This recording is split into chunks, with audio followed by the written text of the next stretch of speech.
కాబట్టి చైనాలో ఎక్కువగా ఫస్ట్ రోగాలు అక్కడనే స్టార్ట్ అవుతాయి. కరోనా కూడా అక్కడనే స్టార్ట్ అయింది. అప్పుడు మనకి రోగం పేరు దొమ్మ రోగం అనే రోగము అక్కడ స్టార్ట్ అయింది. అక్కడ స్టార్ట్ అయితే ఆ పిల్లలందరినీ జంగల్లో వాడేసిందండి. అప్పుడు ఆ కాలంలో బోధి ధర్ముడు పుట్టిన కాలంలో అప్పుడు బోధి ధర్ముడు ఒక అద్భుతమైన విద్యని నేర్చుకున్నాడు. అన్ని యాంటీబయాటిక్ల సంబంధించిన ఆయుర్వేదము, కరాటా, అన్ని విద్యలు, ఆయనకు రాని విద్యలు అంటూ లేవు, అంతగా నేర్చుకున్నాడు. కంటి చూపుతోనే రోగాలని నయం చేసుకునే కెపాసిటీని సంపాదించుకున్నాడు బోధి ధర్ముడు. ఎవరతను? మన భారతదేశంలో పుట్టిన ఒక యోగీశ్వరుడు. ఒకసారి ఆయనకి గట్టిగా క్లాస్ కొట్టండి. వీటిని గట్టిగా అంటారా?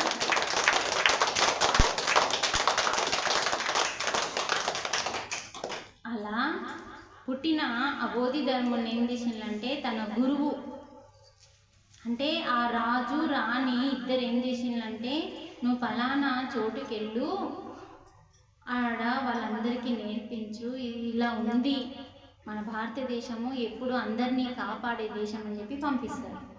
పంపించిన తర్వాత కొన్ని చోట్లలో అందరికీ నేర్పుతూ వెళ్తూ ఉండగా ఒకరోజు అడవికి వెళ్తారు. అడవిలో చిన్న పిల్లలు, పాపం పసిపిల్లలు, కొంచెం ఇంత చిన్న వయసులో ఉన్న పిల్లల్ని జంగల్లో వాడేస్తారు. ఎట్లా అంటే ప్యాక్ చేసి వాడేస్తారు. ఆ రోగం వచ్చిందని, ఆ రోగం ఇంకొకళ్ళకి అంటద్దని, వ్యాపిస్తుందని పాడేసేవాళ్ళు చుట్టేసి. అప్పుడు ఆ బోధి ధర్ముడు ఆ పిల్లలందరికీ ఆ మందు, చెట్ల మందు తీసి తన శక్తులతోని అవన్నిటికీ పెట్టి అప్పుడు ఆయన పిల్లల్ని కాపాడింది. దానికంటే ముందు అట్లా బోధి ధర్ముడు ఈ పిల్లల్ని తీసుకొచ్చి వాళ్ళకి చైనా వాళ్ళకి అప్పచెప్పినప్పుడు అసలు ఇదంతా ఎలా జరిగింది అని అప్పుడు విద్యలు ఆ చైనా వాళ్ళకి కూడా మన విద్యలు నేర్పించి ఇదంతా కూడా వాళ్ళకి కరాటా, ఇదంతా కూడా కుంఫు అన్నీ నేర్పి, కుంఫు కూడా మనదే. ఇక్కడ నుంచి హూ హా అంటారు చూడండి, అందాం ఒకసారి. అంత అయిపోయినాక అందాం, నిన్న డ్యాన్స్ చేసినట్టు. అది అక్కడ మన వాళ్ళే నేర్పించింది. అన్నీ నేర్చుకున్న తర్వాత వాళ్ళు ఏం చేసిందంటే మన యోగీశ్వరునికి విషం ఇచ్చిండు. అంటే బోధి ధర్ముడు ఏమన్నాడంటే మీకు అంత విద్య నేర్పించేసినా కదా, నేను భారతదేశానికి వెళ్ళిపోతా, నా భార్య పిల్లలు ఉన్నారు అని చెప్తాడు. అంతే. అప్పుడు ఏం చేస్తారు వాళ్ళు? ఇంత గొప్ప శక్తివంతమైన శరీరం భారతదేశానికి వెళ్తే మా చైనాలోనే ఇతని శరీరం ఉంటేనే మా చైనాలో ఒక శక్తి ఉంటుంది అని చెప్పి అతనికి తెలకుండా విషంలో, పదార్థంలో, తినే ఆహారంలో విషం ఇస్తారు. విషం ఇస్తే ఆ విషాన్ని వాసనతో పసిగడతాడు. పసిగట్టి ఒక్కసారి ఇట్లా సూపు చూడంగా అందరు దద్దరిల్లిపోతారు చైనా వాళ్ళందరూ. అప్పుడు ఎందుకు ఇచ్చిండ్లని కంటికి చూపుతో అడిగితే చెప్తారు, మా దగ్గర అన్ని ఆటంకాలే జరుగుతూ ఉంటాయి, నీ శరీరము ఒక శక్తిగాయంగా మారింది, అది మాకు కావాలి అని చెప్పినప్పుడు ఆ విషాన్ని తింటాడండి. ఆయన తెలిసి తింటాడు. మరి మన భారతదేశంలో ఎంత గొప్ప యోగీశ్వరులు ఉన్నారో చెప్పండి. వేరే దేశం కోసం మన భారతీయుడు విషం తిని చనిపోయింది. అలా చనిపోయి ఆ శరీరాన్ని వాళ్ళ చైనాలో పెట్టేసింది. ఆ బోధి ధర్ముడు ఎప్పుడైతే శరీరాన్ని వదిలిపెట్టి ఇదైపోయిందో అప్పటి నుంచి రోగాలు పెరిగిపోయింది. ఆయన ఉన్నప్పుడేమో ట్రీట్మెంట్ ఇచ్చిండు, కానీ వారి గుణం ఉంటుంది కదా, చేతి గుణం అందరికి వస్తుందా?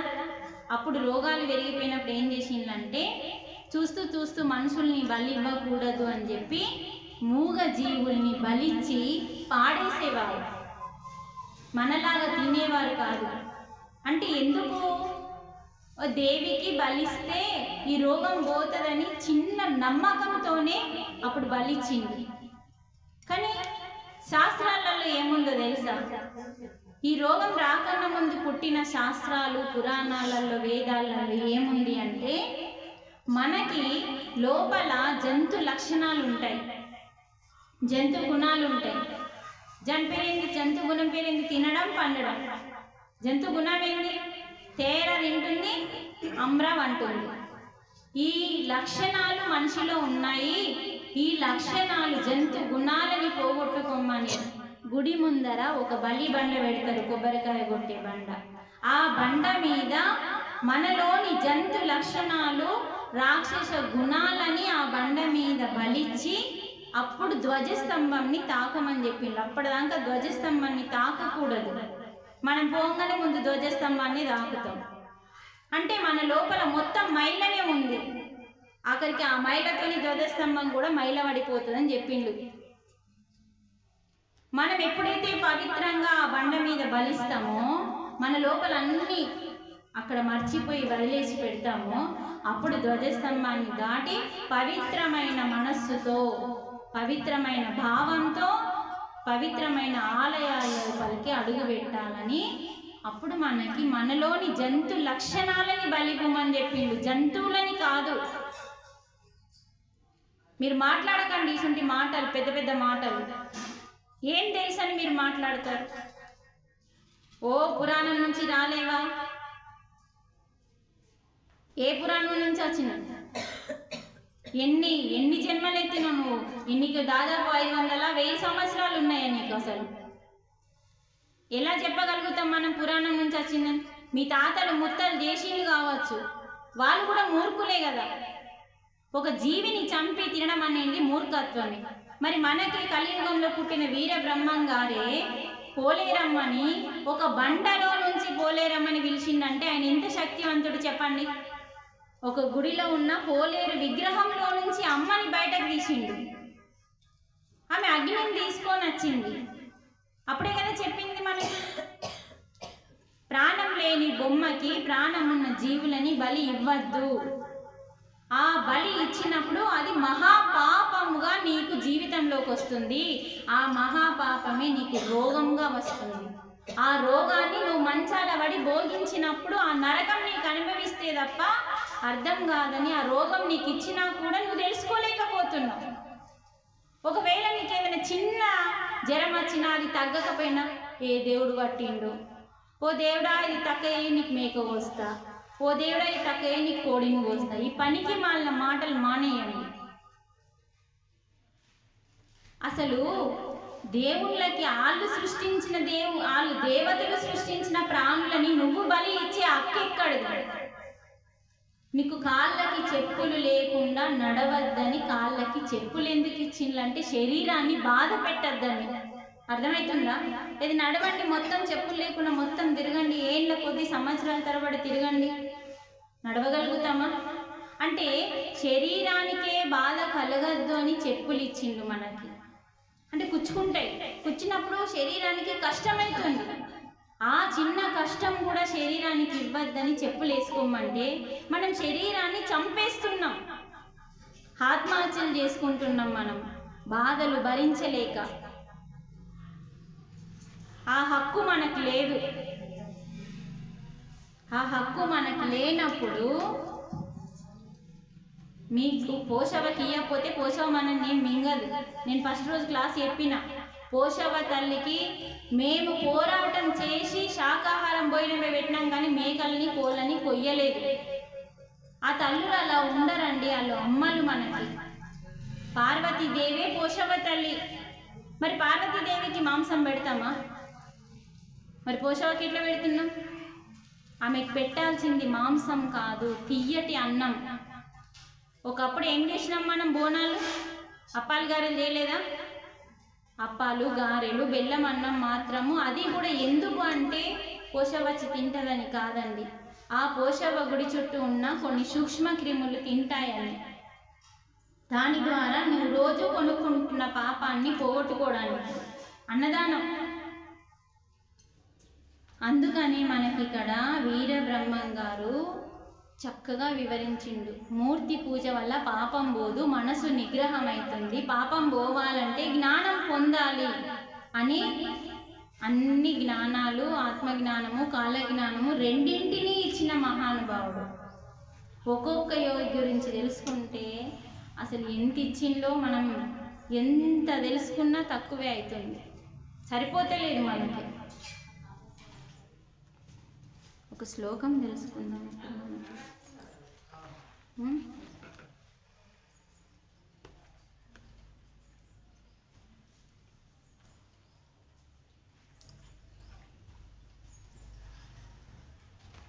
నవగ్రహాలు గుర్తున్నాయి ఎక్కడెక్కడ ఉన్నాయో.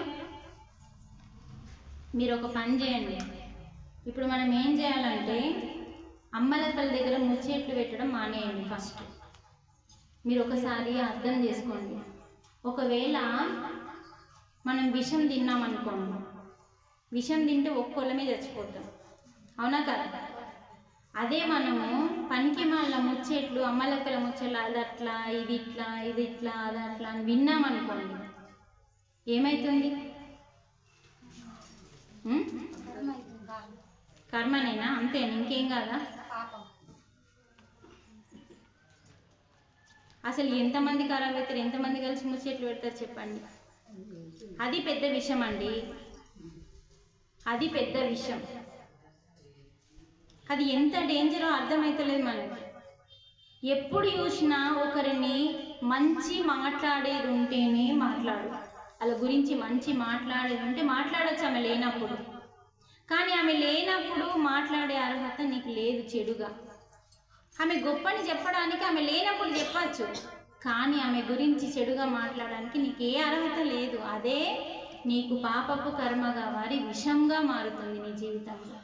నీ లోపల విషం తయారవుతుందమ్మా. నీ కోపం వల్ల, నీ క్రోధం వల్ల, నీ అసూయ వల్ల, నీ ద్వేషం వల్ల లోపల మొత్తం విషం తయారవుతుంది. ఆ విషమే నీకు నరకాన్ని ఇస్తుంది. మనకి ఏం పని ఉందమ్మా? నాకు అర్థమవుతలే. నేను కొంచెం మైక్ ఆపేస్తే చాలు ముచ్చట్లు పెడతారు. మనము ఇన్ని తెలుసుకుంటున్నా కూడా వాళ్ళ గురించి మాట్లాడకపోతే మనకు పొద్దుపోదా? మాట్లాడడానికి ఎన్నో ముచ్చట్లు ఉన్నాయి కదా, దేవుళ్ళ గురించి, పురాణాల గురించి మాట్లాడండి. మీకు తెలిసింది వాళ్ళకి చెప్పండి, వాళ్ళకి తెలిసింది మీరు చెప్పుకోండి. అలా మనం ఎప్పుడైతే మొదలు పెడతామో మన జీవితం బాగుపడుతుంది. అందుకని మనం ఏం చేయాలంటే కడుపులోకి విషం వెళ్తే ఇంత కుక్కలు చచ్చిపోతారు. అదే మన చెవులకి విషం పోయిందనుకో, అమ్మలక్కట్ల ముచ్చట్లు, ఎంతమంది ఖరాబ్ అవుతారు? మనం ఖరాబ్ అవుతాం, మన అంతరంగం ఖరాబ్ అవుతుంది, ఎంతోమంది ఖరాబ్ అవుతుంది. అందుకని ముచ్చట్లు మానేయండి, పనికొచ్చే ముచ్చట్లు పెట్టండి. ఏం పందంద లేకపోతే నోరు మూసుకొని కళ్ళు మూసుకొని ధ్యానం చేయండి. కనీసం ఇంకా 4 రోజులు ఆరోగ్యంగా జీవించగలుగుతాం మనం. అవసరం లేదండి వేస్ట్ మాటలు మాట్లాడద్దు. కొంచెం నోటికి తాళం వేయాలి అప్పుడప్పుడు. మన ఎనర్జీని ఖర్చు చేసుకోవద్దమ్మా. మనది ఉత్తమమైన జన్మ, గొప్ప జన్మ. ఎంతో శక్తినిచ్చిండు పరమాత్మ మనకి. భర్త కంటే ఎక్కువ శక్తి భార్య దగ్గర ఉంటుంది. ఆ శక్తితోనే కాపాడాలి మన ఇంటిని, మన భర్తని, మన పిల్లల్ని. వాళ్ళ దగ్గర శక్తి ఉండదు, బలం ఉంటుంది. బలము శక్తి కంటే చాలా తక్కువ. వాళ్ళు వస్తువులను మాత్రమే లేపుతారు, సమస్యల్ని తట్టుకోలేరు. సమస్యల్ని తట్టుకునే మానసిక బలం మనకు పెట్టింది, మానసిక శక్తి మనకు పెట్టింది. శారీరక బలం వాళ్ళదైతే వాళ్ళు అవలీలగా ఎంత మంచిగా లేపుతారండి. మనం లేపుతామా? మన శరీరం ఆన్మీగులో పడుతుంది అది లేపితే. కానీ మనస్సుకు అంత శక్తి ఉంది, దేన్నన్నా తట్టుకునే శక్తి ఉందండి. అందుకని భార్య చనిపోతే భర్త తట్టుకోలేడు, భర్త చనిపోతే భార్య తట్టుకోగలుగుతుంది. ఏదన్నా చేయగలుగుతుంది. బిడ్డల్ని పెంచగలుగుతుంది, చదివించగలుగుతుంది, పెళ్లి చేయగలుగుతుంది, బయటకు వెళ్ళి పని చేయగలుగుతుంది. ఆ బయటకు వెళ్ళి పని చేసే మొగోడు ఇంట్లో తీర్చిదిద్దలేడు. అందుకని మనం అర్థం చేసుకోవాలి, మన ముచ్చట్లు తక్కువ చేసుకోవాలి. తుమ్మొచ్చినా కూడా మర్చిపోండి. నేను చెప్పుకున్నాం కదా తుమ్ముల గురించి. మాట్లాడినప్పుడు సత్యమవుతుంది, బయటకు వెళ్తే అసత్యమవుతుంది. ఈ రెండు మర్చిపోండి. ఒక పని మీద మనం బయటకు వెళ్తున్నామంటే తుమ్మొస్తుందంటే వెళ్ళే పోవాలి తప్ప వెనకడుగు వేయద్దు. వెనకడుగు వేసినామంటే నీ పని కాదు. మనం ఏం చేస్తాం? తుమ్ము రాగానే తుమ్మింది రా లోపలికి వచ్చి నీళ్ళు తాగు కూసో అంటాం. అంటే ఇక్కడ నీకేం అర్థమైంది? నువ్వు బయలుదేరిన నువ్వు ఆగిపోయి వెనక్కి వస్తున్నావు, వెనక్కి వచ్చి ఆగి నీళ్ళు అవుతున్నావు. మరి పని ఎలా సక్సెస్ అవుతుంది? ఎవరో తుమ్మితే నీ పని ఎందుకు అవుతుంది? నాకు అర్థం కాలేదు. ఇదిన్నే మూఢనమ్మకము అంటారు. మరి మన ఇద్దరం కలిసి మాట్లాడుకున్నప్పుడు తుమ్మితే అది సత్యం అంటారు. అది చూడే నేను చెప్పింది ఎంత సత్యం. అవన్నీ తుమ్మింది ఆడ బల్లి కిచకిచ అన్నది. బల్లి పడితేనేమో దరిద్రం అట. బల్లి కిచకిచ అంటే మంచిదట. ఇప్పుడు ఏది రైట్ మరి? ఏది రైట్ మరి? మళ్ళీ కిచకిచ్ అంటే సత్యం పలికింది కిచకిచ్. ఒకవేళ 12 గంట కొట్టింది అనుకో, చూడు గంట కొట్టింది, కరెక్ట్, నేను చెప్పింది కరెక్ట్. ఇవన్నీ ఉన్నాయి. ఇవన్నీ ఏంటి? మూఢనమ్మకాలు.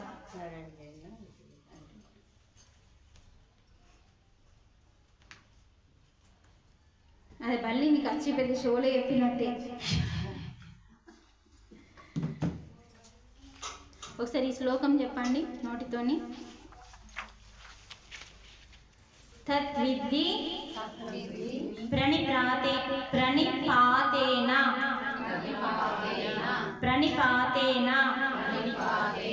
పరిప్రశ్నేన సేవయా ఉపదేక్ష్యంతి క్షాకి యావత్తు ఉపదేక్ష్యంతి తే జ్ఞానం జ్ఞానేన తత్వదర్శినః. ఇది శ్లోకం. ఈ శ్లోకం ఎంత గొప్పదంటే మంచిగా వినండి శ్రద్ధగా. ఏం చెప్తుందంటే, తద్విద్ధి ప్రణిప్రాతేన పరిప్రశ్నేన సేవయా ఉపదేశ్యంతి జ్ఞానం జ్ఞానేన తత్వదర్శినః. అంటే ఏం చెప్తుందంటే, మనము ఒక గురువు దగ్గరికి వెళ్ళినప్పుడు, మన జీవితంలో ఒక గురువు దగ్గరికి వెళ్ళినప్పుడు మనం ఏం చేయాలి? వారికి ఫస్ట్ ఆ సాష్టాంగ నమస్కారం చేసి, ఆ గురువు దగ్గరికి వెళ్ళినప్పుడు మనము ఆ గురువుకి సాష్టాంగ నమస్కారం చేసి వారిచ్చే ఉపదేశాన్ని తీసుకొని వారికి సేవ చేసి వారి జ్ఞానాన్ని మనం పొందాలి అంటున్నది శ్లోకం. చూడండి, శ్రీకృష్ణ భగవానుడు ఏం చెప్తుందంటే, ప్రతి మనిషికి ఎవరు కావాలట? గురువు. ప్రతి మనిషికి ఎవరు కావాలంటే గురువు కావాలి. ప్రతి మనిషికి ఏం కావాలంటే శక్తి కావాలి. రెండు గుర్తుంటాయా చిత్రనయ్య? మళ్ళీ నేను అడిగినప్పుడు చెప్పాలా. ప్రతి మనిషికి ఏం కావాలా? శక్తి. ప్రతి మనిషికి ఒకరు కావాలి. ఏం కావాలి? ఒక గురువు కావాలి అని ఎవరు చెప్పిండ్రు ఈ విషయం? భగవానుడు చెప్పిండు. ఏం చెప్తుండు? సాష్టాంగ నమస్కారం చేయమని. సరే, సాష్టాంగ నమస్కారం చేయాలంటే మొగోళ్ళు చేస్తారు, మరి మనం చేయకూడదు కదా సాష్టాంగ నమస్కారం? ఎందుకు చేయొద్దు? స్త్రీకి సాష్టాంగ నమస్కారం చేసేది లేదు. స్త్రీ చాలా గొప్పది. స్త్రీలో ఏముంది అంటే గర్భసంచి ఉంది. గర్భసంచి నేల మీద ఆనకూడదు. అందుకని స్త్రీ మోకాళ్ళ మీద నమస్కారం చేయాలి. మరి ఇప్పుడు మనకు గురువు కావాలి కదా, మరి గురువు కావాలంటే సాష్టాంగ నమస్కారం మనం చెయ్యొద్దు. మరి ఎట్లా? మరి దాని అర్థం అది కాదు అన్నట్టు. అర్థమైందా? దాని అర్థం అది కాదు. సాష్టాంగ నమస్కారం అంటే ఏంటో మనం తెలుసుకోవాలి.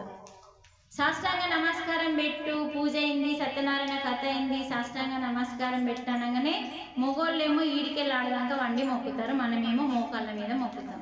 మనం పొరపాటున కూడా పండుకోవద్దండి.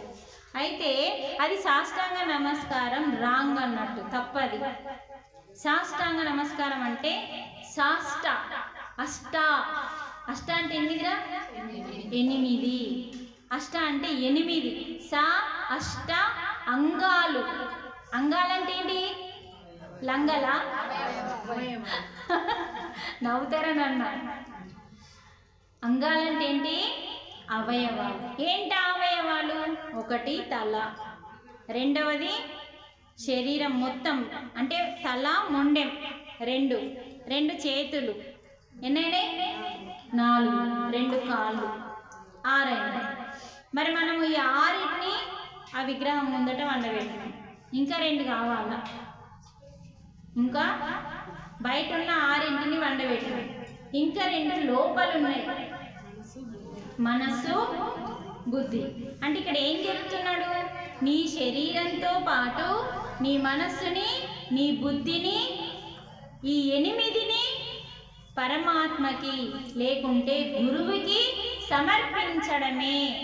సమర్పించి ఆయన పాదాల దగ్గర కూర్చొని జ్ఞానాన్ని వినడమే సాష్టాంగ నమస్కారం. అర్థమైందా?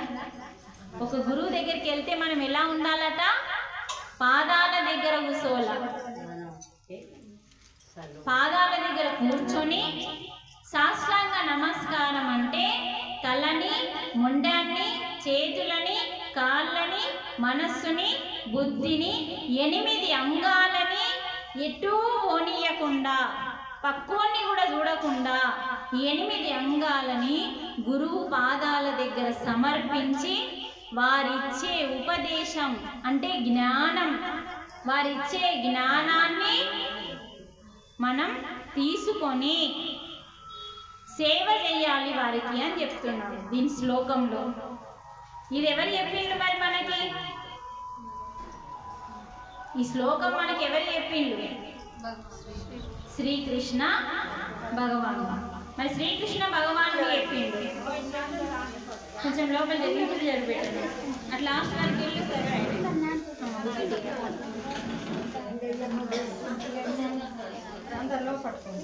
కొంచెం సెట్ కండి, ఒక 5 నిమిషాలు సెట్ కండి ఫస్ట్ అందరు లోపలికి. అమ్మ ముందే సెట్ కండి, మళ్ళీ ఇంకా గ్యాప్ ఇయ్యద్దు.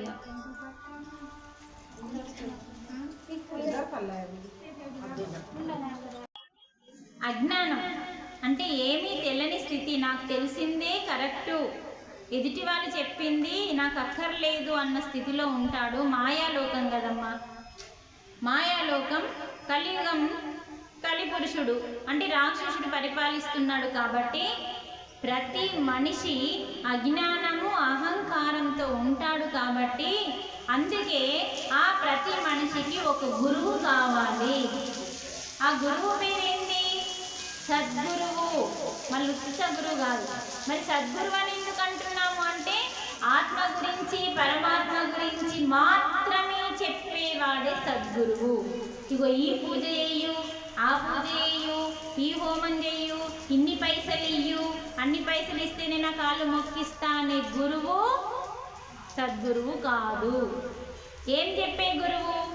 ఆత్మ అంటే జీవుడి గురించి, దేవుడి గురించి ఒక్క రూపాయి ఆశించకుండా చెప్పే గురువు పేరే సద్గురువు. రూపాయి తీసుకోడు, అనంత జ్ఞానం ఇస్తాడు. నువ్వే దేవుడివి, నీలోనే దేవుడు ఉన్నాడు, నువ్వు ఆత్మవి తెలుసుకో అని చెప్పేవాడే సద్గురువు. అలాంటి గురువుని నువ్వు పొందు అని చెప్తున్నాడు.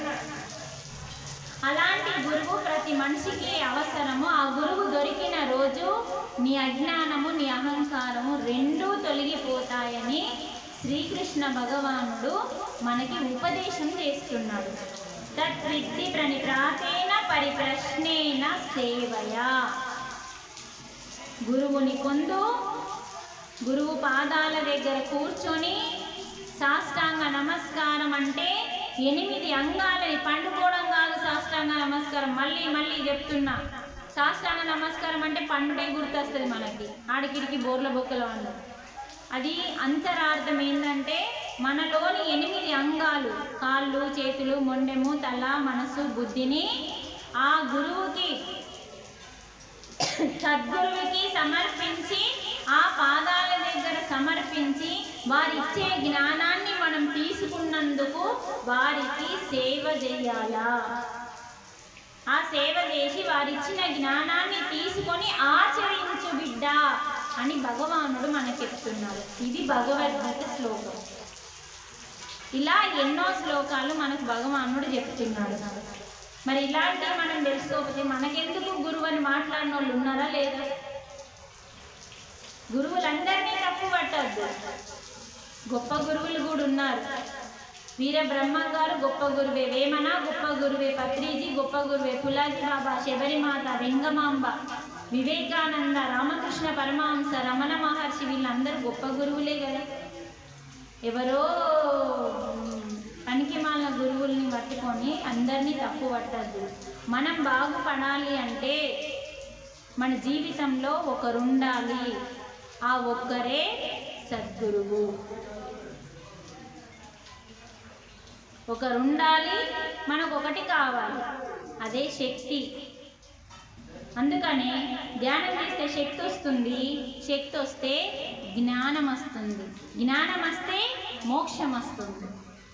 చూడండి ఎంత లింక్ ఉన్నది అన్నిటికీ. అందుకని పరమాత్మని చేరుకోవాలంటే తీర్థయాత్రలు పైసలు పెట్టి తిరిగి అలసిపోవడం తప్ప, పైసలన్నీ అయిపోయినాక వాపస్ రావడం తప్ప మోక్షం దొరకదు. ఒరిజినల్ తీర్థయాత్రలు మన లోపల ఉన్నాయి. సూర్య భగవానునికి పుట్టిన వాళ్ళందరూ, యమున మన లోపలనే ఉంది, గంగా మన లోపలనే ఉంది, సరస్వతి మన లోపలనే ఉంది. అందుకనే ఇందులో ఉంది గంగా, ఇందులో ఉంది సరస్వతి, ఇక్కడ ఉంది ఇందులో ఉంది గంగా, యమున, సరస్వతి, 3 సంగమాలు. ప్రయాగ ఎక్కడుంది? అంతరంగంలో ఉంది ప్రయాగ, అక్కడ కాదు. అక్కడ పోయితే గంగా యమునలు ఇద్దరే కనబడతారు. అర్థమైందా? ప్రయాగ పోయిన వాళ్ళందరికీ సరస్వతి కనబడదు. సరస్వతి అంతరంగంగా ఉంటుంది, బయటకు కనబడదు. అందుకనే అక్కడ పోయిన వాళ్ళు గంగని యమునని చూసిండ్రు. లోపలికి పోయితే శ్వాస మీద ధ్యాస ద్వారా లోపలికి పెడితే గంగని చూస్తాం, యమునని చూస్తాం, సరస్వతి అనే జ్ఞానాన్ని తీసుకుంటాం. అది నిజమైన ప్రయాగ. ఇది మనకి ఉపనిషత్తులలో చెప్పిల్లన్నమాట. చదివితే మీకు అర్థమైతే నేను చెప్పింది. మీరేం చదవరు, నేను చెప్తే ఎట్లా సత్యం అని తెలుస్తుంది? నిన్ను అంటలేను తల్లి, చదవచ్చిన వాళ్ళు ఏం మాట్లాడారని చదువురాని ముందుకు వస్తారు. అందుకని గంగా యమునాలు బయట లేరు, మన లోపలనే ఉన్నారు. ఆ రెండింటిని మనం ఒకటి చేస్తే సరస్వతి కనబడుతుంది. అర్థమైందా? అంటే శ్వాస మీద ధ్యాస పెట్టినప్పుడు ఏమవుతుందంటే 2గా ఉన్న శ్వాసలు ఒక్కటైతాయండి.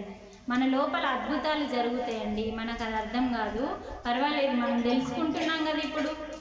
ఈ ఉచ్ఛ్వాస నిశ్వాస, ఉచ్ఛ్వాస గంగ అయితే నిశ్వాస యమున. ఉచ్ఛ్వాస సూర్యనాడి అయితే నిశ్వాస చంద్రనాడి. చూడండి, కుడి ఎడమలు సూర్యనాడులు. ఇక్కడ ఎన్నున్నాయండి? మూలాధారంలో ఎన్నున్నాయో ముక్కులో అన్ని ఉన్నాయి. అందుకే ఒక యోగీశ్వరుడు ఏమన్నాడంటే, ముక్కులోని గాలి ముక్తికి దారయ అని చెప్పిండట. ముక్కులో గాలిని నువ్వు పట్టుకుంటే ఆ ముక్కులోని గాలి నిన్ను ముక్తికి తీసుకెళ్తుంది అని చెప్పిండు. ముక్కులో గాలి ఎప్పుడు గుర్తొస్తాయంటే సర్దైనప్పుడు. అప్పటిదాకా దాని జోలే రాదు. సుమలత డాక్టర్, ఒకవేళ మన లోపల ప్రాణం పోతుందన్నప్పుడు ఆక్సిజన్ పెట్టినప్పుడు గుర్తొస్తుంది. ఒకసారి దుబాయ్లో ఒక ముస్లిం మనిషి, అతను ఏమన్నాడంటే, అనారోగ్యాల పాలై పుల్లాస్తున్నది. కొన్ని కథలు చెప్పుకుందాం ఇప్పుడు. ఈ శ్లోకం అర్థమైందా? ఏం చేయాలా? ఒక గురువు మనకి కావాలి. ఫస్ట్ ఏం చేయాలా? మన 8 అంగాలని గురువుకి పాదాల దగ్గర సమర్పించాలి. అక్కడ కూర్చొని సమర్పించి వారిచ్చే జ్ఞానాన్ని తీసుకున్నందుకు సేవ చేయాలి. ఇదే తత్విత్తి ప్రణిప్రాతేన పరిప్రశ్నేన సేవయ. అందుకనే వారిచ్చే జ్ఞానం తీసుకొని శాస్త్రాంగ నమస్కారం చేసి సేవ చేస్తే ఆ గురువుకి మనకి కృప ఉంటుంది. గురువుకి సేవ చేస్తే భగవంతునికి సేవ చేసినట్టు. ఎందుకంటే ఆ భగవంతుడే గురువుగా భూమి మీదకి వస్తాడు. అందుకే భగవంతుని కంటే గురువు గొప్పోడు అని చెప్తారు. ఈ గురువు భగవంతుని చూపించేవాడు కాబట్టి. దుబాయ్ మనిషి ఒకసారి రోగాల పాలై హాస్పిటల్లో జాయిన్ అయ్యాడు. జాయిన్ అయితే ఆయనకు ఆక్సిజన్ పెట్టిండు. ఆక్సిజన్ పెడితే ఎంత బిల్ అయింది అని అడిగాడు. ఎంత బిల్ అయిందంటే ఇన్ని వేలు అని చెప్పాడు. 1 గంట 2 గంటలకి 3 గంటలకి ఆక్సిజన్ పెడితే ఇన్ని వేలు కట్టాల్సి వస్తుంది. నాకు 76 సంవత్సరాలు ఉన్నాయి, భగవంతుడు 76 సంవత్సరాల నుంచి నాకు ఆక్సిజన్ పెట్టిండు. ఆ భగవంతునికి నేను ఎంత చెల్లియాలా? ఎంత మూర్ఖులం మనము. ఈ ఒరిజినల్ ఆక్సిజన్ని సరిగా వాడుకోక ఆక్సిజన్ కొనుక్కుంటున్నాం. ఇది ఉచితంగా ఇచ్చిండు భగవానుడు, అది కొనుక్కోవాల్సి వస్తుంది. కొనుక్కున్నా కూడా బతకము. అందుకని ఇప్పుడు కూడా అమ్మ మనకి 2025 అయిపోయిందంటే బాగా డేంజర్ కేసులు వస్తాయి. డేంజర్ కాలం ఉంది. ఇప్పటి నుంచి మనం ధ్యానం మొదలు పెట్టినాం అనుకో, శ్వాస మీద ధ్యాస పెట్టి ధ్యానం చేసినాం అనుకో, మన శ్వాసని నిండుగా తీసుకోవాలి, పొట్ట నిండా మొత్తం వదిలేయాలి. ఇలా శ్వాస మీద ధ్యాస పెడుతూ పెడుతూ రోజు 2 గంటలు గంట 2 గంటలు గంట 2 గంటలు 3 గంటలు ధ్యానం చేసినాం అనుకోండి, ఆ రోగాలకి మనం దూరం చెక్కు పెట్టేయచ్చు. రాబోయే విపత్తులకి మనం భయపడాల్సిన అవసరం లేదు. అందుకని మనం ఇప్పటి నుంచి ధ్యానం మొదలు పెట్టాలి. 20లో మనల్ని కొంచెం కాపాడింది, కానీ ఇప్పుడు వచ్చేది కాపాడదు. ఎప్పుడు ఏ క్షణంలో ఏం జరగబోతుందో, ఇంతగానం వానలు ఎంత పడుతున్నాయి చూడండి. ఏం జరిగినా మనం ఏం చేయలేము. అందుకనే మనం బలంగా ఉండాలి, ధైర్యంగా ఉండాలి, ఒక శక్తిశాలిగా ఉండాలి. మనం సిద్ధంగా ఉందాము, ప్రకృతిని వేడుకుందాము. పాపాలు చేయడం మానేసి వేడుకోవాలి. ఇటు పాపాలు చేసి ఇటు వేడుకుంటా అంటే అస్సలు ఊరుకోదు. భూమాత ఎంత సహనం ఉందని లేచి మొక్తాం. నీలాంటి సహనం నాకు రావాలి అని భూమాతని మొక్తం లేచాంట. సముద్ర తనయాం శ్రీరంగ దామేశ్వరిం దాశీభూతా సమస్త దేవా వనితా లోకైక దీపాంకురం అని భూమాతని మొక్కుతాం. అని భూమాత ఎన్ని బిల్డింగ్లన్నా మోస్తుంది, ఎంత బరువునన్నా మోస్తుంది, కానీ చిన్న పాపాన్ని మోయలేదు. అందుకనే ఎంత బరువు పాజిటివ్ బరువుగా మోస్తుంది. నువ్వెంత లావుగా ఉన్నా మోస్తుంది, నువ్వెంత బరువు పెట్టినా మోస్తుంది. నువ్వు బిల్డింగ్ల మీద బిల్డింగ్లు, ఇప్పుడు ఎన్ని బిల్డింగ్లు ఉన్నాయో చూస్తున్నాం కదా వేరే దేశాలలో. ఆ బరువునంతా మోయగలుగుతుంది, చిన్న పాపాన్ని మోయలేకపోతుంది. మరి మనము ఒక స్త్రీ అయి ఉండి ఇంకొక స్త్రీని ఎంత రాసి రంపాన పెడుతున్నామంటే, ఆ మాత భరించలేకనే ఇలా కరోనా రూపంలో పంపించింది. ఎవడు ఎక్కువ పాపాలు చేసిండో అన్ని తీసుకొని పోయింది. కరోనా వచ్చి కొందరినే తీసుకుపోయింది. ఆ కరోనా వస్తుందేమో అన్న భయము ఎక్కువ మందిని తీసుకుపోయింది. అందుకనే కరోనా వస్తుందో రాదో మనకు పక్కకు పెడదాం.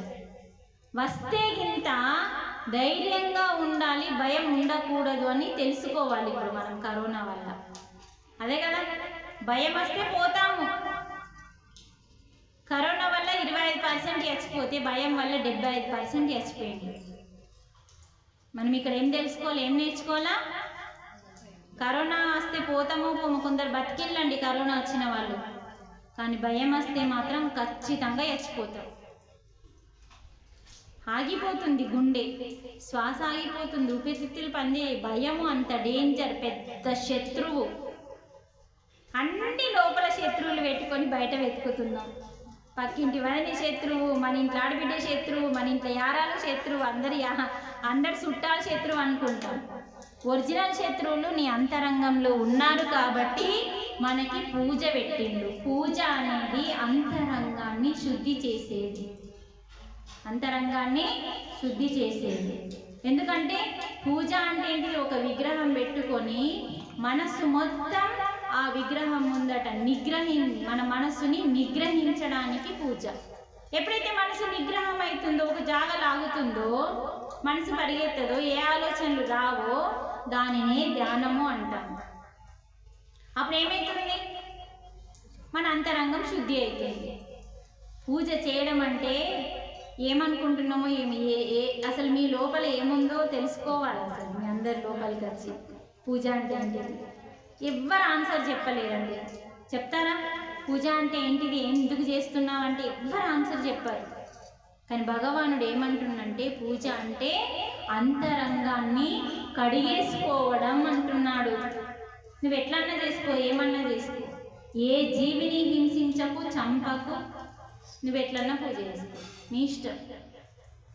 అందుకనే కాళ్ళకి ముళ్ళు గుచ్చుకోవద్దు, బండ గుచ్చుకోవద్దని చెప్పులు ఇచ్చిండు మనకి. మరి శరీరాన్ని కష్టపెట్టుకోవద్దు, మనమేం ఆత్మహత్యలు చేసుకుంటున్నాం వేరే, అందుకని అదంతా పెద్ద పాపం. ఒక అమ్మాయి ఏం చేసిందంట, అలా నాన్నతోని గుడికి వెళ్ళింది. అందుకనే ఆ దుబాయ్ మనిషి ఏం చెప్పిండు, ఇప్పుడు మనకి ఫ్రీగా ఇచ్చిన దాన్ని కాపాడుకోలేము, కొనుక్కుంటున్నాము, కొనుక్కుంటే బతకము, చచ్చిపోతాము, ఫ్రీగా ఇచ్చిన దాన్ని కాపాడుకుంటే బతుకుతాము అని నేర్చుకోండి. నేర్చుకున్నారా? ఏం నేర్చుకున్నారు ఇప్పుడు మీరు? భగవంతుడు ఫ్రీగా ఇచ్చిన శ్వాసని ఏం చేయాలా? పొదుపు చేయాలి. పొదుపు చేసి ఉపయోగించుకోవాలా. పొదుపు ఎట్లా చేస్తారు? ధ్యానం చేస్తే పొదుపు అయితే, తక్కువ మాట్లాడితే కాదు. శాంతంగా ఉంటే కోపం వచ్చినప్పుడల్లా శ్వాసలు ఖర్చు అవుతాయి. శాంతంగా ఉండాలి, ప్రతి దానికి రియాక్ట్ కాకుండా ఉంటే. అది ఏమన్నా కానీ వచ్చింది, జరిగింది, పోయింది, నీ కోపం రాగానే అది పోతుందా? పోదు. శాంతంగా ఉన్నప్పుడు, రియాక్ట్ కానప్పుడు, ధ్యానం చేస్తున్నప్పుడు నీ శ్వాస ఏమవుతుంది? నీ శ్వాస ఆదా చెయ్యబడుతుంది. అందుకని నెలకి మనం జీతం చేసుకొని మొత్తం ఖర్చు పెడతామా? గొన్నెడ పెడతాం, బీరువలో పెడతాం. డబ్బుని ఎలా ఆదా చేస్తున్నామో ఒకసారి ఎందుకు ఆదా చేస్తున్నామంటే, ఒక పని, అత్యవసరమైన పని పడ్డప్పుడు ఆ డబ్బుని తీస్తాం. అత్యవసరమైన పని పడ్డప్పుడు నీ శ్వాస నీకు ఉపయోగపడుతుంది. అంతేనండి. ఆ దుబాయ్ చెప్పింది గుర్తుంచుకోండి. దుబాయ్ ముస్లిం ఆయన చెప్పిండండి ఈ విషయం మనకి. భగవంతుడు ఫ్రీగా ఇస్తే దాని వాల్యూ తెలుస్తలేదు మరి మనకి. నిజమే కదా? సిలిండర్ బుడ్డిని కొనుక్కుంటేనేమో 1000 పెట్టాలి, బతుకుతామన్న గ్యారెంటీ లేదు. ప్రతి ఒక్కరికి ఆక్సిజన్ పెడుతుంది ఇప్పుడు హాస్పిటల్ పోతే. అందుకని మన గాలి మనం కాపాడుతున్నాం. సరే, రెండవ కథ. ఒక అమ్మాయి వాళ్ళ నాన్నతోని గుడికి వెళ్ళింది. పోయి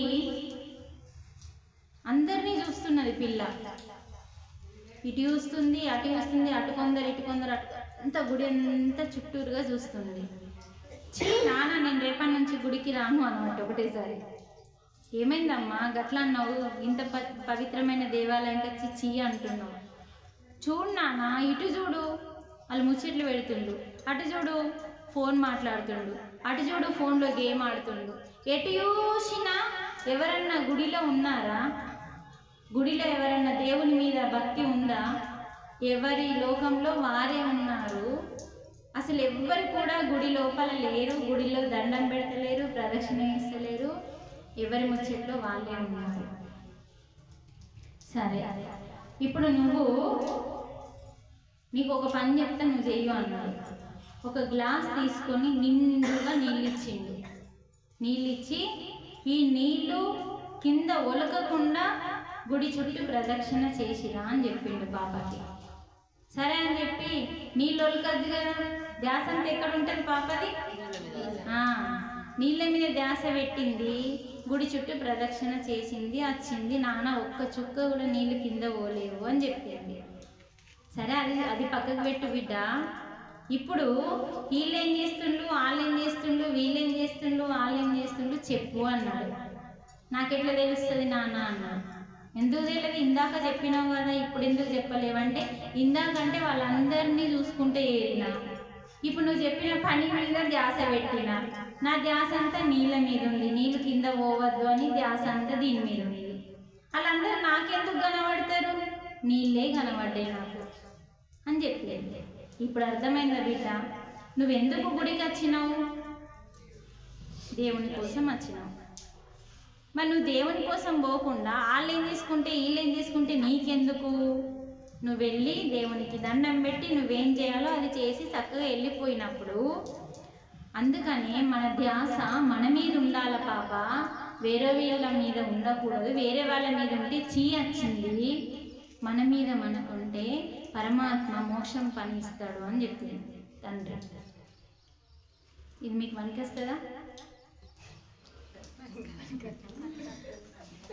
మనకు కూడా, నేను కూడా వేసుకుంటాను మీ దాంట్లో, మనందరికీ ఇది చాలా పనికొస్తుంది. మన ధ్యాస అంతా లేచి నుంచి ఒకవేళ పెద్దగైన అవతల ఆకిలి నూకేది ఉంటే గినా ఎంతసేపటికి ఇంట్లోకి వస్తావో ఏమో, ఆడ ఆగిపోతుంది చీపిరి. ఆ చీపిరి పట్టుకొని సుఖం ముచ్చట్లు పెడతాం మనం, అవునా కదా? ఎప్పుడు చూసినా మన ధ్యాస ఎక్కడుంది? వేరుల మీద ఉంది. మన మీద మనం ధ్యాస పెట్టడమే ధ్యానం. ఇప్పుడు పాప దేని మీద ధ్యాస పెట్టింది? నీళ్ళ మీద ధ్యాస పెట్టింది కాబట్టి దాని పేరే ధ్యానం. అర్థమైంది? ఇప్పుడు ధ్యాస దేని మీద పెట్టాలి? మన మీద. మరి మన మీద అంటే మనం ఎవరము? ఆత్మ. ఆత్మ మీద ధ్యాస రావాలంటే మనసు తొలగాలి. ఈ మనసు దేనికంట ఉంది? ఆత్మకి అడ్డు పొరగా ఉంది. ఒక పొర మనస్సు, ఒక పొర బుద్ధి, ఒక పొర అహంకారం, ఇంకొక పొర చిత్తం. మన ఆత్మకి అంటే మనకి 4 అడ్డుగోడలు ఉన్నాయండి. ఈ 4 అడ్డుగోడల్ని తొలగించే ఆయుధం పేరేంటి? అయ్యో రామా, శ్వాస. ఈ 4 పొరలని ధ్యానం చేసిన వాళ్ళకు కూడా దిమాగ్ పనిచేస్తలేదు. అంటే చూడండి, అంటే లోతులోకి వెళ్తుంటే ఎంత అంతరార్థం ఉంది. ఆ పాప కథలో తండ్రి పాపకంత నేర్పించిండు. నీకెందుకు వేరేళ్ళతోని, నువ్వెందుకు వచ్చినావు ఆ పని చేసుకో. అలాగే మనం కూడా ఈ భూమి మీదకి ఎందుకు వచ్చినాం? ఆ పిల్ల గుడికి ఎందుకు పోయిందో, నువ్వు ఈ భూమి మీదకి ఎందుకు వచ్చినావు? మీ ఇంటికి వెళ్ళి నీ ఇల్లు పైన ఉంది, వీడికి ఎందుకు వచ్చినావు? ధ్యానం చేసి ఈ జీవుడే దేవుడని తెలుసుకోవడానికి వచ్చినావు. ఆత్మ జ్ఞానం కోసం, అనుభవాల కోసం, ఆత్మ అనుభవాల కోసం వచ్చింది భూమి మీద కోసం. అది చేయాల నువ్వు. అది చేస్తే మనసు పోతుంది, అహంకారం పోతుంది, బుద్ధి పోతుంది, చిత్తం పోతుంది. అంటే ఈ నలుగురిని పోగొట్టే వజ్రం ఏది? ఆయుధం ఏది? శ్వాస. అప్పుడు శ్వాస మీద ధ్యాస పెట్టగా శ్వాస చిన్నదై 2 కనుబొమ్మల మధ్యలో చారాన బిల్లంతా వెలుగుతుందండి. ఒక చారాన తెలుసు కదా, చిన్నప్పుడు చూసినా కదా. ఆ చారాన ఎంత ఉంటుందో అంతా మీ ధ్యాస మొత్తం శ్వాస మీద ఉంటే చాలండి. అన్ని ఆలోచనలు తీసేసుకుంటూ ఉండాలి. అలా ఎంతసేపు అంటే ఆలోచనలు పోయేంత వరకే అక్కడ కూసో. అందుకని కూసో కూసో కూసో కూసో అని చెప్తుండే సార్. కూర్చుంటే వస్తుంది అని చెప్పేది.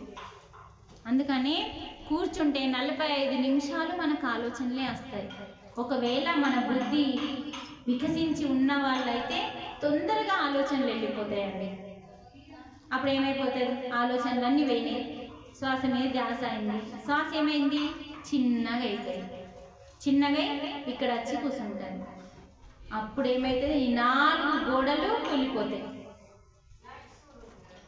అప్పుడు విశ్వమయ ప్రాణశక్తి 9 రంధ్రాలు మూసుకున్నాం కాబట్టి అప్పుడు ఇవి కూడా మూసుకోబడతాయి. ఇక్కడ శ్వాస వచ్చి కూర్చున్నప్పుడు అప్పుడు ఈ రంధ్రం తెరుచుకుంటుంది. ఈ రంధ్రం తెరుచుకోగానే ఈ శక్తి అంతా ఆత్మారాముని మీద పడతాడు. ఆత్మారాముడు ఎక్కడ ఉన్నాడో తెలుసా? 2వ పొరలో ఉన్నాడు. ఈ గుండెల్లో కాదు, ఇందులో కాదు, ఈ కనిపించే శరీరంలో ఉండడు. కనిపించని శరీరం, ప్రాణమయ శరీరంలో మనకి నాడులు ఉన్నాయి, అందులో ఉన్నాడు ఆత్మారాముడు. ఆ ఆత్మారామునికి ఆత్మలింగానికి ఒరిజినల్ అభిషేకం జరుగుతుంది లోపల. అప్పుడు జరుగుతుంది మన లోపల అభిషేకం. శివుని గుడికి అభిషేకం అంటే ఇష్టం, అభిషేకం ఇష్టం అంటే శివునికి ఏ అభిషేకం ఇష్టమో తెలుసుకోండి. నీ లోపలున్న ఆత్మలింగానికి అభిషేకం చేయాలి. అది ఎందుకు పెట్టిందంటే అది తెలుసుకోవడానికి. శివుని ఆలయం ఎందుకు తెలుసా? ఇక్కడ ఉన్న లింగం నా లోపల ఉంది. ఇక్కడ ఎట్లా మనం నీళ్లు పోస్తున్నామో అక్కడ పైన నుంచి ఆకాశ గంగ నీళ్లు తేవాలి. ఇక్కడ ఈ గంగ నీళ్లు తెస్తాం కదా, మరి పైన ఆకాశ గంగ ఉంది. ఆకాశ గంగ అంటే విశ్వశక్తి. ఆ శక్తి ఈ ఆత్మలింగానికి అభిషేకం చేయడమే ధ్యానం. చూడు, అమ్మాయి దగ్గరికి వెళ్ళి ఏడికి వేను కథలు. ఇంకొక కథ చెప్పుకుందామా? ఇంకొక కథ ఎవరిదంటే అబ్దుల్ కలాంది. అబ్దుల్ కలాము ఇంత చిన్న ఉండే, ఆయన మహాజ్ఞాని, చిన్నప్పటి నుంచి జ్ఞాని. ఒకసారి ఆయన ముస్లిం వాళ్ళ నాన్న ఎవరికన్నా ఇట్లా కడుపు నొస్తే, వామిటింగ్స్ అయితే ఆయన దగ్గరికి వస్తుండే. ఆయన నాన్న దగ్గరికి మనం కూడా ఇప్పుడు వెళ్తాం కదా తురుకుల దగ్గరికి, కొంచెం మంత్రంకి నీళ్ళు ఇవ్వాలి అది. అలా వస్తే, నాన్న నీ దగ్గర అన్ని శక్తులు ఉన్నాయా అని అబ్దుల్ కలాం అడిగేవాడు. నిజంగా నీ దగ్గర ఎన్ని శక్తులు ఉన్నాయి, వాళ్ళందరూ నీ దగ్గరికి వస్తున్నారంటే శక్తులు ఉన్నాయో లేదో కానీ వాళ్ళ నమ్మకాన్ని నేను వమ్ము చేయొద్దని, ఒక్క రూపాయి తీసుకోకుండా వాళ్ళ నమ్మకం ఈయన దగ్గరికి వస్తే ఈయన చేతు గుణంతో తగ్గిపోతుందని మాత్రమే వాళ్ళకు నమ్మకం. ఆ నమ్మకాన్ని మనం ఎందుకు ఖరాబ్ చేయాలి, అంతే తప్ప నాకేం తెలియదు అన్నాడు. సరే గుడికి వెళ్దాం పదా అని చెప్పి తండ్రి బాబుని తీసుకొని గుడికి పోతాడు. మరొక గుడి. ఉన్నారా మీరు అందరు ఇక్కడ? ఇటు చూస్తున్నాయి దిక్కులు తలకాయ. సరే గుడికి వెళ్దామని చెప్పి ఏం చేసిండు, గుడికి తీసుకొని వెళ్ళి తండ్రి. పోయిన తర్వాత లోపల ఏం గుడి అన్న తండ్రిని అడిగిండు. అంటే అమ్మవారు అని. అమ్మవారి వాహనం ఎవరు?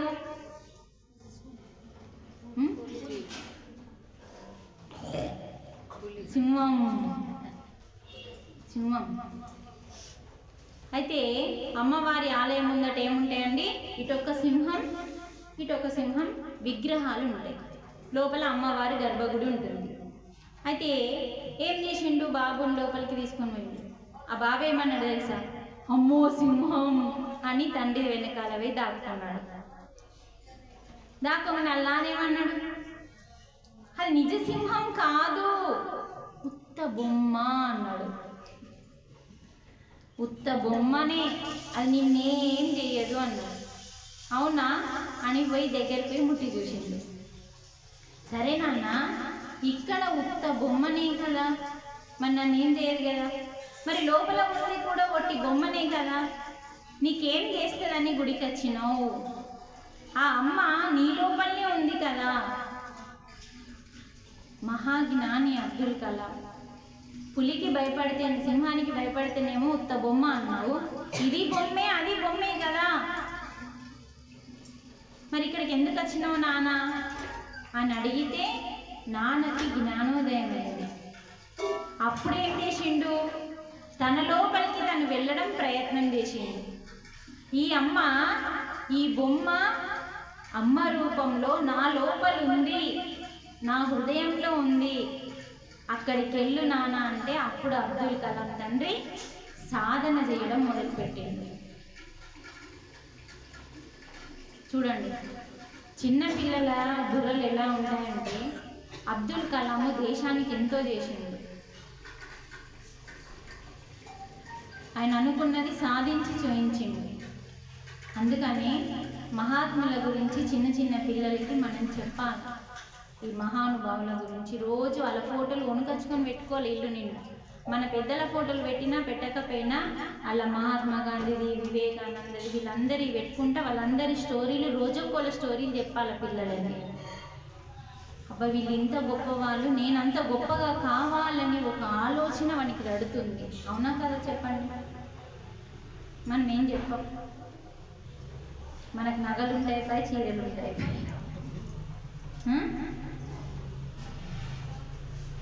ఎన్నున్నా మళ్ళీ కొంటాం.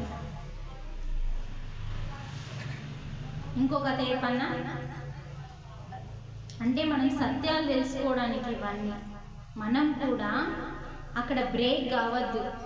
ఒక విగ్రహం దగ్గర మనస్సు నిగ్రహించేంత వరకే కానీ అక్కడ మనకి పాపం పోదు, పరమాత్మ దర్శనం కాదు. అది ఒక మెట్టు. కోటి పూజలు చేసేంత వరకే నీకు ఆ విగ్రహమే దిక్కు. తర్వాత ఏమవుతుంది? కోటి పూజలు అయిపోయాక కోటి స్తోత్రాలు పాడతావు, కోటి పాటలు పాడతావు, కోటి భజనలు చేస్తావు. అలా 100 జన్మలు ఎత్తుతావు నువ్వు.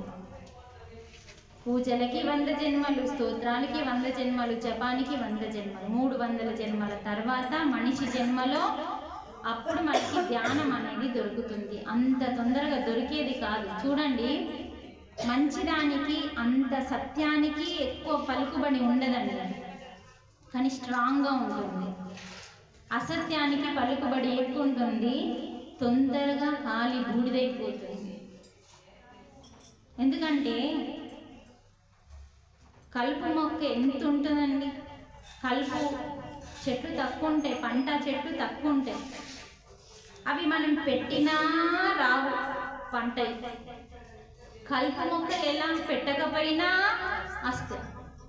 అందుకనే భగవంతుడు ఏం ఆలోచించిందంటే మూగజీవులకి ముందు ఆహారం ఇచ్చిండు. మనకు మన ఆహారం కంటే ముందు మూగజీవులకి ఏంటిది? ఆ కలుపు మొక్కలే కదా వేసేది. ఆ కలుపు మొక్కల గడ్డిని ముందు ఇస్తాడు. మూగజీవులకి ముందు ఆహారం ఇస్తాడు. మనం పండించాం కదా దాన్ని. ఆ కలుపు మొక్కను తీసి నువ్వు ఎడ్లకేసిన తర్వాత నీ పంట ఎదుగుతుంది అక్కడ. చూడండి, అందుకే ముందు అవి మూగజీవులు, వాటికి పెట్టాలి ఫస్ట్, వాటిని రక్షించాలి, కాపాడాలి. అందుకే బ్రహ్మర్షి పితామహ పత్రిజీ కేవలం జన్మ తీసుకుంది దేనికోసం అంటే ఈ భూమి మీద ప్రతి జీవి, ప్రతి ఆఖరి జీవి స్వేచ్ఛగా జీవించడానికి ఆయన జన్మ తీసుకొని వచ్చింది. అందుకని కొన్ని లక్షల మందిని తయారు చేసిండు శాకాహారులుగా. ఆయన ఆ లక్షల మంది ఇంకా శాకాహార ర్యాలీలు తీస్తూ ఇలా క్లాసులు చెప్తూ ఎంతో మందిని తయారు చేస్తుంది. ఇప్పుడు 13 సంవత్సరాల నుంచి నా ద్వారానే ఎన్నో వందల మంది శాకాహారులుగా మారింది. భార్యలు, భర్తలు, కుటుంబాలతో సహా మారింది. ఒక చిన్న మనిషిని నేను, మన గురువు ఓ మహాశక్తి, ఆయన అంత చేస్తే మనం ఇంత చేస్తాం. అందరం కలిసి నువ్వింత నువ్వింత నువ్వింత మహావృక్షం అయిపోతుంది. అందుకనే అందరూ ప్రచారానికి వెళ్ళండి, ఎంత వస్తే అంత చెప్పండి, ఎంతైతే అంత మార్చండి అన్నారు. ఇలా చేస్తే అవుతుందా కాదా? అయితే మనం ఉన్న రోజులు మనం చేద్దాం, మన తర్వాత మన నుంచి వచ్చిన వాళ్ళు చేస్తారు. ఇప్పుడు లావణ్య ఒకరి ద్వారా వచ్చింది, లావణ్య చిన్నమ్మ చేసింది, చిన్నమ్మ ద్వారా ఎందరైంది, అట్లా ప్రణయ్ ద్వారా ఎందరు వస్తారు. అలా మనం పెంచుకుంటూ పోవాలి. మన ధర్మం, మన బాధ్యత అది. ఇదేనండి ఆత్మసేవ అంటే. ఆత్మసేవ అంటే ఏంటి? మీరు ఇక్కడ మంచిగా కూర్చొని ఆ భగవంతుని గురించి జీవుడు దేవుడు అనే ముచ్చట్లింటే మనందరికీ ప్రసాదం అందుతుంది. దాన్ని సేవ అంటాం. దీనినే ఆత్మకర్మ అంటాం.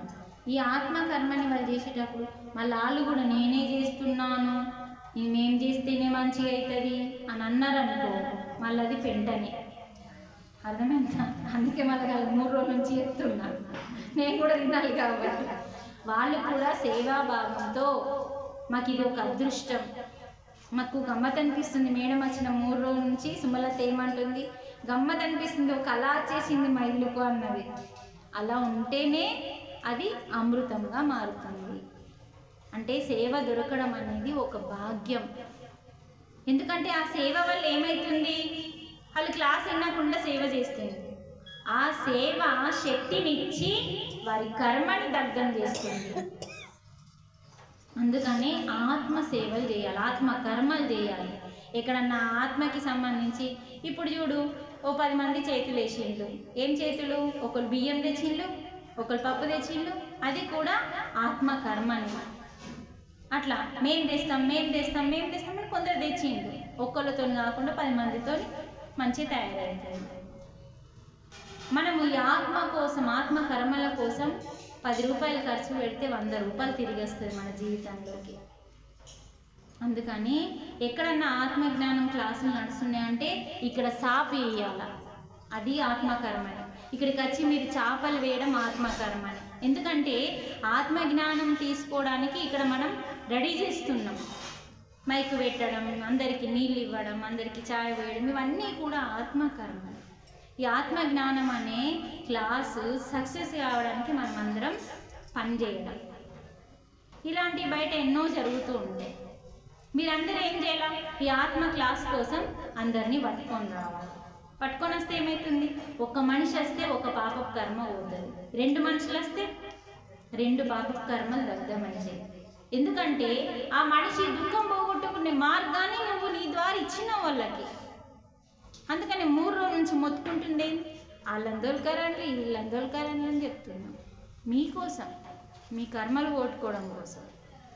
అందుకని పత్రిజీ అన్నదానం, జ్ఞానదానం 2 సృష్టిలో హైయెస్ట్ కర్మని పోగొడతాయి. అర్థమైందా? ఇంట్లో చేసే, అందరి కోసం చేసే కర్మ అన్నదానం వల్ల పోతే, బయట పాపపు కర్మ చేస్తే, ఇది ఇంట్లో చేసింది పాపపు కర్మ కాదు. కాకపోతే ఏంటంటే కర్మ అంటుతుంది, కానీ కావాలని చెయ్యట్లేదు మనం. మరి బయట చేసేది కావాలని చంపుతున్నాం, తినడానికి చంపుతున్నాం.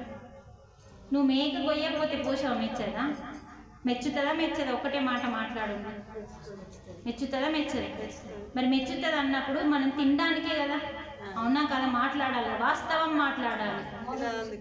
నోరు రుచి కోసం, వాస్తవం కోసం దేవుడు దిగచ్చి తింటే నువ్వు పెట్టగలుగుతావా? ఆమె ఒక అమ్మవారుగా వచ్చి తింటే అసలు వాళ్ళని తినది ముందు మనల్ని తింటది. వాస్తవమా కాదమ్మా? వాళ్ళకు హాని కలిగిస్తే మనల్ని తింటాయి. మేకేం తింటదమ్మా? మేకేం తింటది? ఆకులు, గడ్డి, గద అదంతా తింటది. ఏడికెక్కి తింటది? అది కొండలెక్కుతుంది. మేకేం తింటది? గడ్డి తిని కొండలెక్కుతుంది. మరి మేకలు తిన్నోళ్ళు ఏమెక్కుతున్నారు?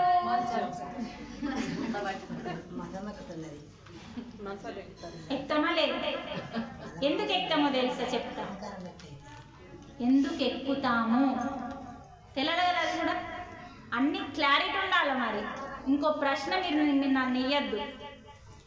మేకలు గడ్డి తిన్న మేక కొండెక్కింది. ఎందుకు ఎక్కిందంటే ప్రతి గడ్డిలో ఔషధం ఉంది, అవునా కదమ్మా? ఆ గడ్డినే కదా ఇప్పుడు పెట్టేది ఆయనకి. ఆ గడ్డిని నీళ్ళలో పోస్తే అది ఔషధంగా మారుతుంది, అది మనం తాగితే మనకి ఏ రోగం రాదని వినాయకుని పూజ. అందుకనే ప్రతి గడ్డిలో ఒక ఔషధం ఉంది. గడ్డిని ఈజీగా తీసిపడేది అందుకే. మరి ఎడ్లకి ఇవన్నిటికీ ఏ రోగాలు ఎందుకు రావు అంటే కారణం గడ్డి. గడ్డిలో ఔషధాలు ఉంటాయి, పుష్కలమైన ఔషధాలు ఉంటాయి. మళ్ళీ దానికి ఏమైనా సైడ్ ఎఫెక్ట్ ఉంటాయా? ఉండవు. మరి టాబ్లెట్కి సైడ్ ఎఫెక్ట్స్ ఉంటాయి. సైడ్ ఎఫెక్ట్ లేని ఔషధాన్ని తింటున్నాయి కాబట్టి కాళ్ళు, చేతులు, అవయవాలన్నీ స్ట్రాంగ్ అవుతాయి మేకకి. అందుకే అది కొండలెక్కుతుంది. మరి అది కొండలెక్కింది ప్రాణంతో ఉన్నప్పుడు. మరి నువ్వు తిన్నప్పుడు అది ప్రాణం పోతుంది. ప్రాణం పోయినప్పుడు అది ఏమవుతుంది? శవమవుతుంది. మేకకి ప్రాణం పోయినప్పుడు ఏమవుతుంది? శవమవుతుంది. శవమైనప్పుడు అందులో ఏమన్నా బతికి ఉంటాయా? చచ్చిపోతాయా? అన్నీ చచ్చుబడిపోతాయి. అవయవాలని, గుండె, దానికి అన్నీ ఆగిపోతాయా లేదు? దాని శరీరంలో ఉన్న అవయవాలన్నీ. ఇప్పుడు నీ శరీరం తీసుకుందాం, పోనీ నీ గుండె కొట్టుకుంటుందా చచ్చిపోయినాక? శ్వాస ఆడుతుందా? నీ శరీరం చచ్చిపోయినాక ఏమేమి పనిచేయదో మేక చనిపోయినప్పుడు కూడా అవన్నీ అవయవాలు పనిచేయాలి. అది ఒక విషంగా మారుతుంది. ఎప్పుడు విషంగా మారుతుందంటే మనలోని అవయవాలు పనిచేయడం ఆగిపోయినప్పుడు ఈ మాంసం ఏమవుతుందంటే విషంగా తయారయ్యి బ్యాక్టీరియా పట్టుకుంటుందా లేదా బిడ్డ? చనిపోయిన దానికి కొన్ని రోజులు ఇప్పుడు ఇడబెట్టుకొని ఉంచుకున్నాం. కోడిని మేకని ఇడ తెచ్చి పెట్టు, 3 రోజులు ఆడనే ఉంచి చెక్ చేయాలా. కొన్ని ఒక ముక్క కోడిని పెట్టే ధైర్యం కాకపోతే ఓ ముక్క, ఓ మాంసం ముక్కను అడబెట్టి 3 రోజులు 4 రోజులు 5 రోజులు 6 రోజులు ఉంచండి. ఏమైతే బ్యాక్టీరియా వస్తుంది, దానికి కనిపించని బ్యాక్టీరియా ఫస్ట్ వస్తుంది. సెకండ్ ఏది వస్తుంది, కనిపించే పురుగులు చీమలు దోమలు అన్నీ వచ్చి దాన్ని తింటాయి. అప్పుడు ఏమవుతుంది, దాని నుంచి కుళ్ళిపోయిన వాసన వస్తుంది. మరి ఇప్పుడు నీకు మేక కూడా అంతే, ఏమవుతుంది, మాంసం కుళ్ళిపోతుంది, అది విషంగా మారుతుంది. విషంగా మారిన దాన్ని ఫ్రిడ్జ్లలో పెట్టి మనకు అమ్ముతున్నారు. అమ్మిన దాన్ని మనం తింటున్నాం. మరి తిన్నప్పుడు మనకు రోగం రాకుంటే మంచాల పడకుంటే కొండలు ఎక్కుతామా? తెచ్చుకున్న దానికి ఏం చేస్తున్నాం, కమ్మగా ఎట్లా వస్తుంది? పచ్చి మాంసం కమ్మగా వస్తుందా అమ్మ? రాదని నువ్వు తినవు. పచ్చి మాంసానికి ఏం చేస్తున్నామంటే అమృత ఆహారాన్ని, చెట్ల నుంచి వచ్చిన అన్ని ఆహార పదార్థాలని దానికి యాడ్ చేస్తున్నాం. నువ్వు మాంసంలో వేసే ప్రతి పదార్థాన్ని లెక్కబెట్టు. నూనె చెట్టుకెళ్ళే వచ్చింది, ఉల్లిగడ్డ చెట్టే, ఉప్పు కారం పసుపు అన్నీ చెట్లకెళ్ళే వస్తాయి. ఆఖరికి మసాలాలు కూడా చెట్టు నుంచి వచ్చిన అన్ని పదార్థాల పేరు అమృతం. ఆ అమృతాన్ని తీసుకొచ్చి విషానికి ఇచ్చినావు, అప్పుడు అది కమ్మారాపోతే ఎట్లా వస్తుంది? అందుకని ఎప్పుడైతే ఒక శరీరంలో ప్రాణం ఉండదో అమ్మ, ఆ శరీరంలో ఉన్న అవయవాలన్నీ పని చేయడం ఆగిపోయినప్పుడు దానికి పురుగులు పడుతుంది, బ్యాక్టీరియా అంటుతుంది, అప్పుడు అది కుళ్ళిపోతుంది, అప్పుడు అది మనం తింటున్నాం, అప్పుడు మనం మంచాల పడుతున్నాం. ఇది క్లారిటీ. ఇంకొక విషయం ఏంటంటే, ఇప్పుడు మనకి ఇక్కడ కూర్చున్నాం, ఒక పాము ఓ పులో ఓ సింహమో ఓ ఏనుగో వచ్చింది. ఫస్ట్ మన లోపల నుంచి ఏం రిలీజ్ అవుతుంది? భయం. భయం రిలీజ్ అయినప్పుడు ఏమవుతుందో తెలుసా? మనలో భయం రిలీజ్ అయినప్పుడు మనలోని విష పదార్థాలు అనే టాక్సిన్స్ అనే విష పదార్థాలు బయటకు వస్తాయి. భయంతో ఏమొస్తాయి? విష పదార్థాలు బయటకు వస్తాయి. అలాగే మేకని ఇటు గుంజితే అది అటు గుంజుకుంటుంది. నువ్వు చంపుతావని ఫిక్స్ అయిపోయిందా, తెలిసిపోయింది దానికి. అప్పుడు అది భయపడుతుందా లేదా? ఇప్పుడు నువ్వు దానికి నీళ్ళు జల్లి అది చేసి ఇది చేసి నువ్వు అప్పుడు చాకు పట్టుకుని దాని కళ్ళు కనబడుతున్నాయి కదా, అది మెల్లగా అటు గుంజుతుంది. అప్పుడు నువ్వు పీకని కర్ర కర్ర కోసేటప్పుడు దానికి భయం వేస్తుంది. భయం వేసి మొత్తుకుంటుంది, మే మే మే అని మొత్తుకొని అందులో ఉన్న మనకి ఎలా భయం వల్ల టాక్సిన్స్ అనే విష పదార్థాలు వస్తున్నాయో అందులో నుంచి కూడా భయం ఎప్పుడైతే ఎవరి నుంచి అయితే వస్తుందో విషం బయటకు వస్తుంది. ఆ విషం బయటకు వచ్చినప్పుడు ఏమవుతుంది? ఆ మాంసానికి అంతా అంటుకుంటుంది. అప్పుడు అది కమ్మగా లొట్టలు వేసుకొని తింటున్నాం.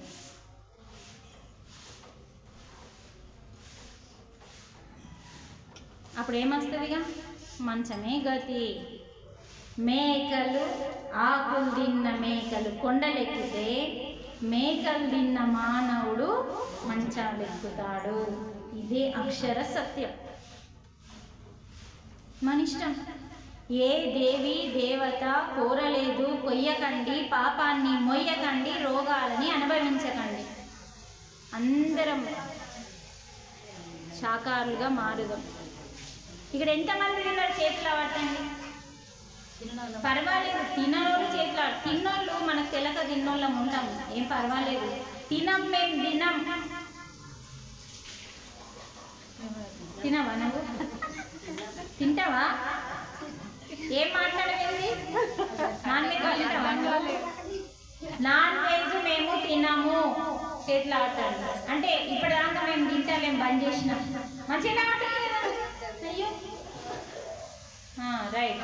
ఇప్పుడు తిన్నోళ్ళు లావట్టుంది, ఏం పర్వాలేదు. తిన్నవాళ్ళు ఏ స్వాతంత్రం దించు, మీరిద్దరు దించండి. మీరిద్దరు తిన్నారు, మీరు ఇట్లా ఆటండి. తిన్న వాళ్ళు ఒకసారి చేతిలో ఆటండి.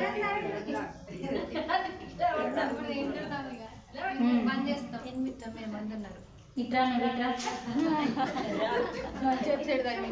రామ్మా, నేను నిజంగానే పిలుస్తున్నా. నువ్వేం చెప్పాలనుకుంటున్నావు చెప్పు. ఇన్ని రోజులు తెలియకుండా తిన్నాం, ఇప్పటి నుండి తినుడు బంద్ చేస్తాం. మంచిగా చెప్పావు, ఇంకా కొంచెం కాల మాకు ముచ్చట్లు. ఇన్ని రోజులు మైక్ పెట్టు. ఇన్ని రోజులు మాంసాన్ని తిన్నాం తెలియకుండా, దాని గురించి జీవిని చంపితే మహాపాపం అని మనకు తెలియదు కాబట్టి ఇన్ని రోజులు మనం తిన్నాం. కానీ ఇక నుండి అది కూడా మనలాంటి ప్రాణమే అని తెలిసి కూడా తిని తప్పు చేయడం మహాపాపం. మరి నువ్వేం చేయాలనుకుంటున్నావు? అనుకుంటున్నావా నిజంగా? ఇక నుండి